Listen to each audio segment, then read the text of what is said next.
So, Donovan, I'm going to be honest with you. I normally do this big intro for you, but we are so down today that me hitting that level feels disingenuous. So I want to tell you, you're a great player. You're a great guest. I have tremendous respect for you, but I cannot do that intro today because we're all too mad. We're just too mad. No, we're past that. We're okay, all right. so you didn't have to keep doing it every week anyway. Well, I like topping myself. I thought I was having a lot of fun, but today doesn't feel like a fun day, you know? So, Understandable. So let me ask you this. You watched that game on Friday. Does that look like a team that gave up against Chicago Bears? They got muscled on both sides of the football. Like when you're watching them get beat like that at home against a team that they were a 7-point favorite against, is that something you think about, that they're sort of letting go of the rope? No, not at all. What I'm seeing is a team that's totally confused and have no identity on both sides of the football. When I look at offensively, obviously because we focus so much on it and, you know, all of the communication coming out, if it's social media-wise, if it's obviously the talk of the town for the week or, you know, whatever it may be, it just seems like the makeshift of offensive plays now have become, you know, to target more of A.J. Brown and not really running your offense. I've always said that the number one receiver that they have is Devontae Smith. And the splash player is A.J. Brown. And so if you can't run the football, your play-action game is null and void. So now we just revert to a drop-back game. And so we have no, I would say the quick game it just isn't there consistently. We're not running the screen game. Dallas Goedert is non-existent in our passing game. And if you're doing that and you're constantly trying to throw the ball outside, you become predictable. And so that's from an offensive standpoint. That's not even talking about our offensive line just not being consistent and not being able to open up holes in the running game. Now, defensively, it's going to be a time where it came to a head where teams find out where our weakness is, and our weakness is being able to stop the run. And we've got Jordan Davis and obviously Jalen Carter in the middle, but what do you do to neutralize Jalen Carter from being a dominant pass rusher? Now you put two sets of hands on him. You push him back 3-4 yards and now get to the linebacker. And if you have a good running game, now that puts pressure on our linebackers. And so now with that said, I mean, Caleb Williams didn't play well at all. All Ben Johnson decided to do was just run the football at it and get Caleb Williams outside the pocket. And so you got a young quarterback learning a new offense. And so the best thing to do versus a team that likes to pass rush is to get him outside the pocket where now it's a dual threat. You got to either figure it out if you're going to drop back in coverage or you're going to stop him from running. And so what I've seen was from a football team that just trying to figure themselves out. And at this particular point of the season, you should not be trying to figure yourself out. You should be trying to hone in on your strengths and getting ready to propel your game for the playoffs. So that's kind of where I'm at. I'm you know, for a while there, about a month ago, I still was under the belief and hope that they were working towards building that identity and establishing that, and eventually that would come and it would lead us into the playoffs. Now I'm at the point after this past Friday's game, I'm like, man, this is who we are. I don't know if it's going to change. Now I'm questioning, Five, whether or not it's going to be good enough to actually do what we want to do to get into the postseason and make a long run. Because ultimately that's what this is going to boil down to, is what is going to be the end game for this team this year? How far can they go? And I'm not feeling it, right? I'm not feeling it right now. And I was still hanging in there until Friday. Friday did something to me where it just shook my confidence as far as what we can ultimately be. So I say that to say, when you look at this team, do you feel like this is a Super Bowl contending team? I say yes and no. I say yes because I think we have the same pieces that can get us to where we want to be. And you know how it goes. Like, all you need is a little bit of help here and there to be able to propel yourself into that position. So as of right now, the way they've been playing, and they can kind of make shift it so that now they get that bye week. And now we're talking about, 2 games that you have to win. And it hasn't been pretty, and it's been pretty much ugly from our standpoint. But they're still finding ways to win besides, obviously, the last 2 weeks. And so I think this is a Super Bowl team. Now, what does that look like if they do make it? Will somebody have to pull a rabbit out of the hat or all of a sudden put their Superman cape on for us to win? I believe so, yes. Because there's no consistency with our football team, to be honest with you. There's no consistency. And so I look across the league, and teams are now starting to move forward. And that being a lot of the NFC teams, where the NFC teams, it's going to be tough, getting into the playoffs and playing well. I mean, the Rams hit a little bump in the road against Carolina this past weekend, but they didn't play terrible. No. I still put up 28 points. Yeah. Listen, I mean, they threw 2 picks. Stafford threw 2 picks. Right. But he also completed almost 70% of his balls and had 2 touchdowns. So I just think for where the NFC is at this particular point, we find ourselves way behind teams like Seattle and, the Rams and, some of the NFC West teams and some of the NFC South teams. I mean, come on now. What are we really doing offensively? Because it's embarrassing. So, Donovan, I just want to dig in a little more on the identity thing, because I think we all agree with you.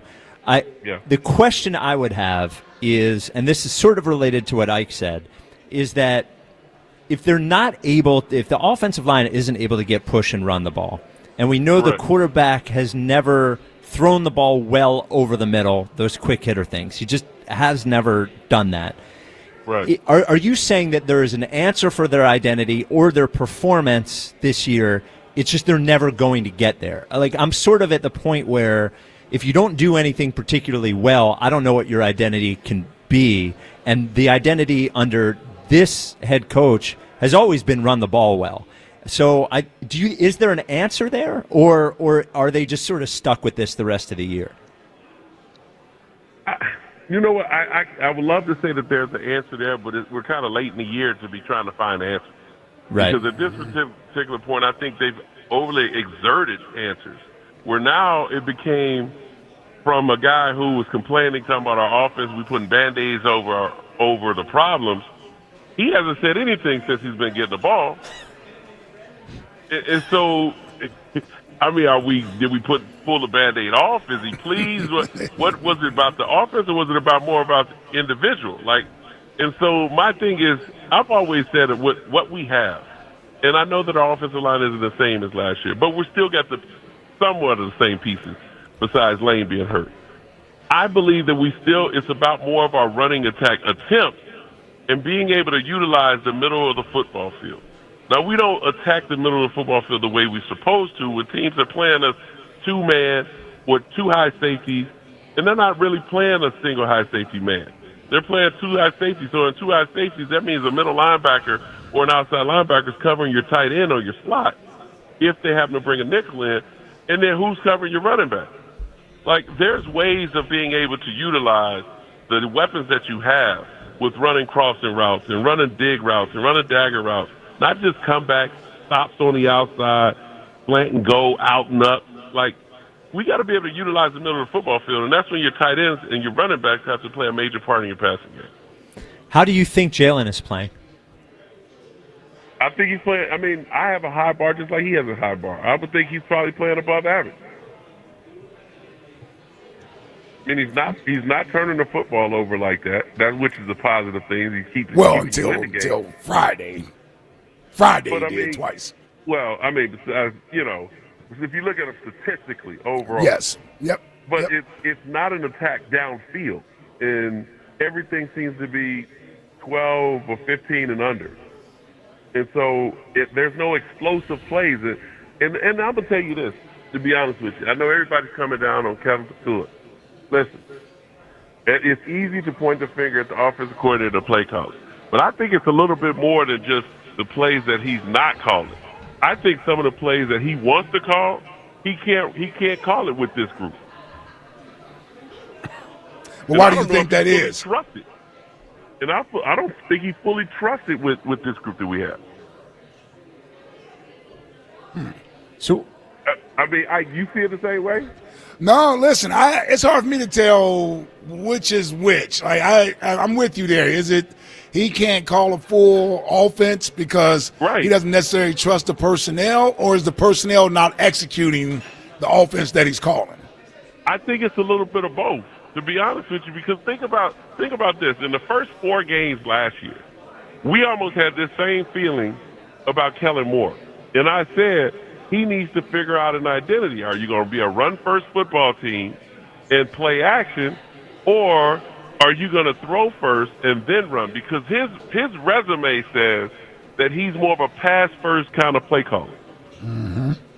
And when he came to Philadelphia, it just so happens that he had Saquon fall in his lap, an offensive line that didn't battle as much injury.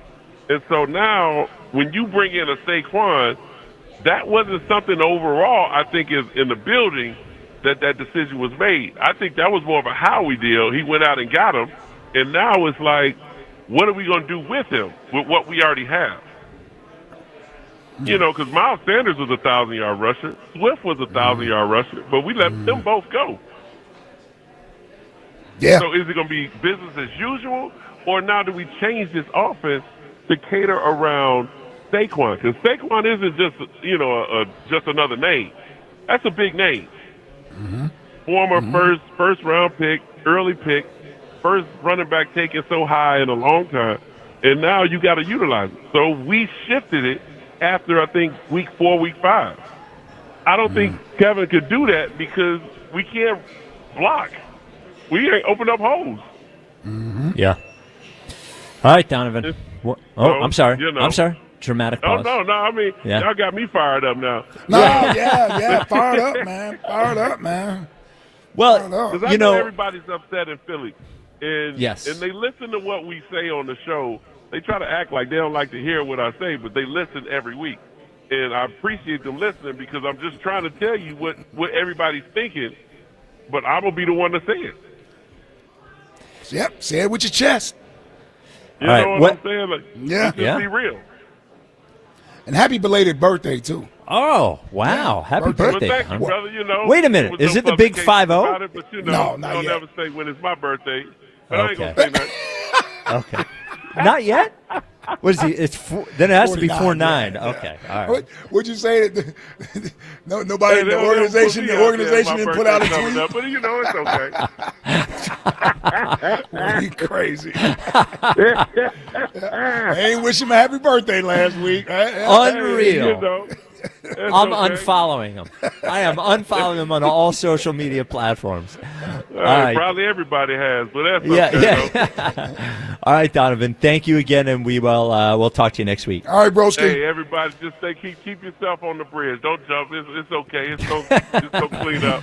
If we jump off the bridge, we can't complain. There's no jumping. Don't worry about it. Well, you won't be able to see what the end effect is either. So, yeah. All right, Donovan. All right, bro. All right. Yes, sir. There he is, Donovan McNabb.